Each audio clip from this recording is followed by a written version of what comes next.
बात सूरतની કરીશું। સરથાણામાં કિશોરીના અપહરણનો case. Crime બ્રાન્ચે અપહરણ કરનારા શખ્સને ઝડપી પાડ્યો। કિશોરીને પ્રેમજાળમાં ફસાવી દુષ્કર્મ આચર્યાનો છે આરોપ। આરોપી પાસેથી વાહન પણ જપ્ત કરવામાં આવ્યું। બોટાદ જિલ્લામાંથી પોલીસે આરોપીની ધરપકડ કરી છે। આરોપી કિશોરીને અમરેલી, ભાવનગર, બોટાદ, રાજકોટ અને પોરબંદર સહિતના સ્થળે લઈ ગયો હતો।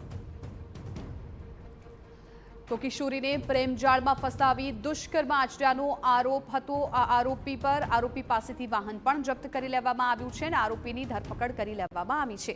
बोटाद जिल्लामांथी पोलीसे आ आरोपीनी धरपकड़ करी छे। स्क्रीन पर आपने आरोपी पण देखाई रह्यो छे। संवाददाता बलदेव सुथारा मामले વધુ જાણકારી આપી રહ્યા છે। ફોન લાઈન પર જોડાઈ ગયા છે। બળદેવ, કિશોરીના અપહરણ કેસને લઈને હવે આરોપીની ધરપકડ થઈ છે। કઈ પ્રકારની કાર્યવાહી અત્યારે કરવામાં આવી રહી છે?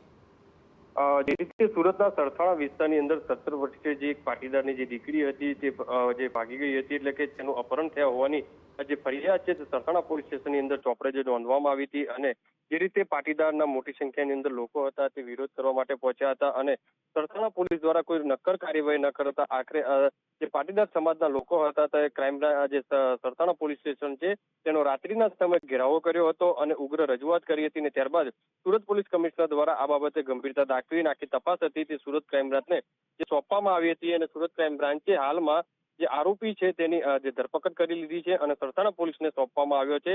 સૌથી મહત્વની વસ્તુ એ છે છેલ્લા 35 દિવસથી આ જે સરથાણા પોલીસના ધક્કા જે પરિવાર ખાતું હતું પર સરથાણા પોલીસ દ્વારા નક્કર જે કાર્યવાહી ન કરી હતી।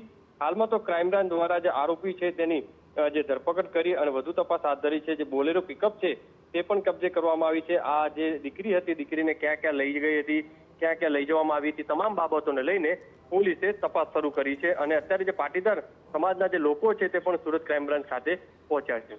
બિલકુલ બળદેવ, આભાર સમગ્ર માહિતી બદલ। તો હાલ તો આરોપીની ધરપકડ કરી લેવામાં આવી છે।